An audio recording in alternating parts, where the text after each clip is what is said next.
Betul banget.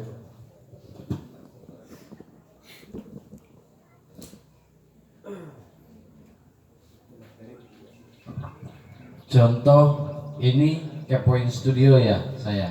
Nah ini ada logo Facebook dan logo Instagram Akang Teteh. Nah ini sudah maksudnya adalah sudah menjadi satu kesatuan. Jadi di saat Facebook itu posting, Instagram pun dia bisa posting. Jadi secara bersamaan.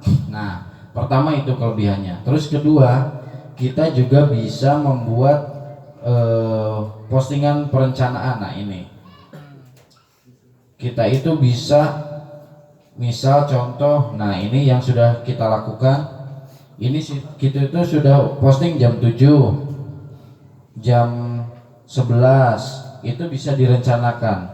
Ini kita tanggal 20. Nah tanggal 20 itu tadi kita posting jam 7, jam 8.30, jam 9.05, 9.06. Nah itu tuh dijadwalkan jam 11, jam 11.21 sampai nanti malam jam 20.30 sudah dijadwalkan.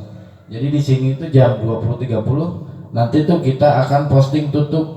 Maka dari itu kita nggak harus per jam segitu tuh kita tutup gitu, mendadak posting.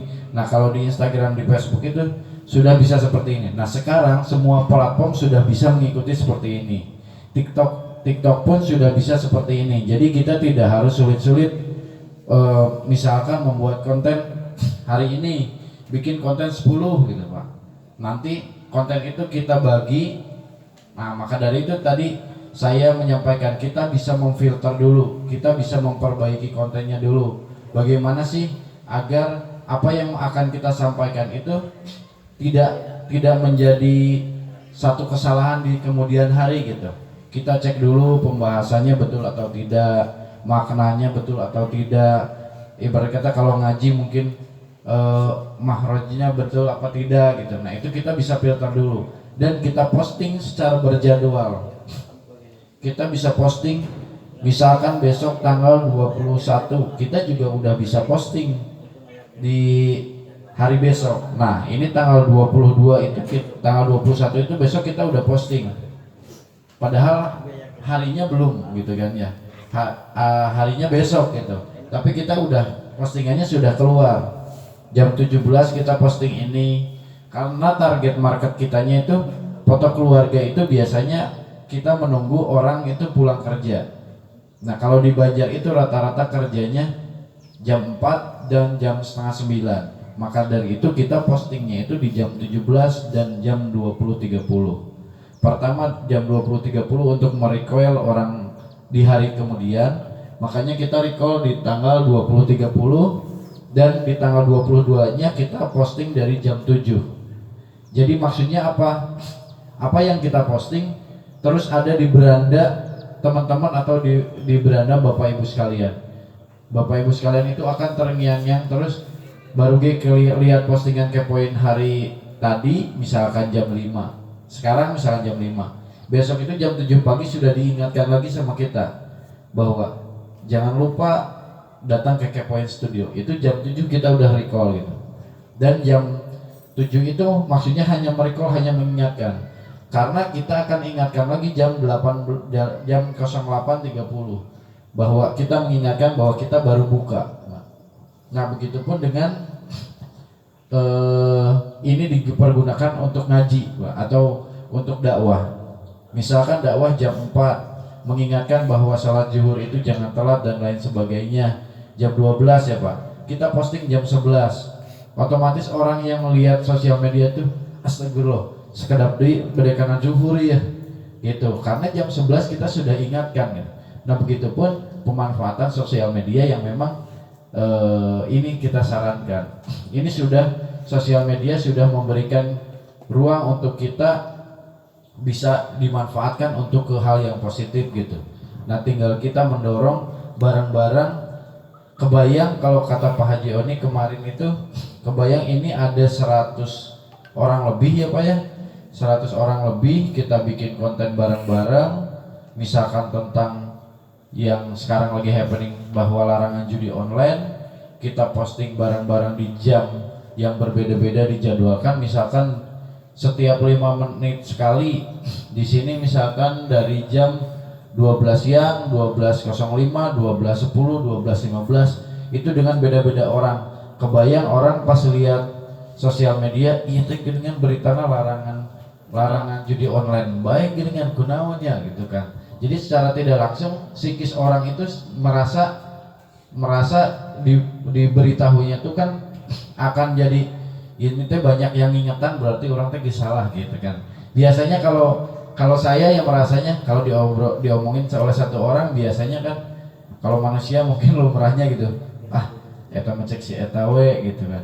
Tapi pas dia ngobrolinnya yang dua orang ngobrolnya sama, ketiga orang seperti itu lagi, keempat orang seperti itu lagi, mungkin dia psikisnya juga akan keganggu. Astagfirullah, nyanya, padahal selama iya teh saya main judi online teh udah banyak ya ngeluarin duit. Nah huyuh apa namanya teh kemarin teh depo cina gitu. Huyuh depo padahal kemarin teh asa geus habis. Kan kadang-kala gini, sekali mungkin dia depo kalah, kedua kali dapat banyak, dah kemarin yang menang teu naon can rugi. Tapi kan kedua kali, ketiga kali, keempat kali. Nah kita juga mengingatkan sama halnya seperti judi online mungkin. Sekali mengingatkan mungkin tidak mempan, kedua kali masih tidak mempan, ketiga kali masih ada bantahan gitu, keempat kali, kelima kali, keenam kali, kalau terus ini diserang oleh kita yang memang menggaungkan itu, mungkin dia astagfirullah ya teh selalu bandung ingatan teh iya wae kan gitu kan. Nah begitupun pemanfaatan sosial media yang mungkin saat ini sedang saya terangkan. Kebayang kalau misalkan MUI punya satu akun, kita buat konten bareng-bareng dibagi gitu Pak. Ini ahlinya di bidang tentang kajian apa tafsir atau apa gitu ya. Saya punten ini pilih lepat ya. Ini membahas ini. Terus diposting secara berurutan gitu. Secara kalau materi di pengajian itu kan biasanya ini banget ya Pak ya, rapat gitu ya. Jadi maksudnya dari mulai hukum bagi waris, dari sampai detailingnya tuh kalau saya pelajari, wah ini benar, dari ibarat kata dari detik per detik atau dari langkah per langkah tuh kita sudah ada aturannya. Nah kalau kita bagi dan kita posting secara bertahap atau secara konsisten, bahasa ininya secara konsisten dan terjadwal, otomatis menurut saya orang juga akan lebih mudah untuk mencerna, karena dia apa ya, simpelnya mungkin kalau saya nih Pak punten, saya sering melihat film kayak di video.com atau di Netflix gitu. Itu teh kan ada yang setiap hari Jumat baru tayang lagi. Itu setiap hari Jumat tayang lagi, hari Jumat tayang lagi. Itu tuh sangat ditunggu karena misalnya ceritanya enak gitu.